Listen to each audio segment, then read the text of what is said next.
Я сегодня очень рада, что мы смогли посетить ИСЭХ. Наша делегация состоит из 5 человек. Это район Айгуль, города Хэйхэ, КНР.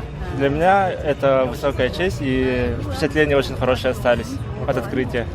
Если говорить о национальных праздниках, то у нас в Китае, в районе Айгуль, тоже есть свой народный праздник, называется Гулумутан тоже называется. И у них тоже, то есть национальное меньшинство, тоже празднует вот этот вот праздник.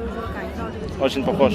Очень удивительный, по-моему, праздник. И на открытии, например, присутствовало 10 тысяч человек. И там и дети были, и представления такие обширные. То есть для нас это как бы это что-то новое и приятное.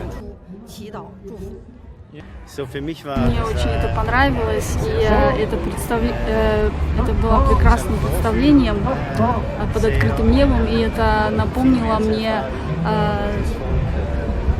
швейцарские, как бы сказать, он говорит, да, представления, которые тоже бывают, культурные представления, которые проводятся в Швейцарии под открытым небом. Конечно, очень заметно вот это огромное массовое посещение этого мероприятия, и это похоже на огромный рок-концерт, который посещает огромные массы людей.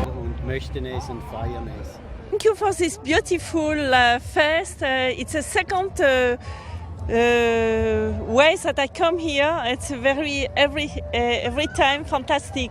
Thank you, and bonjour à la Yakoutie. Могу отметить гостеприимство, тепло и то, что у нас есть в Казахстане аналогичный праздник, но в Якутске его отмечают намного масштабнее, чем у нас. Вот.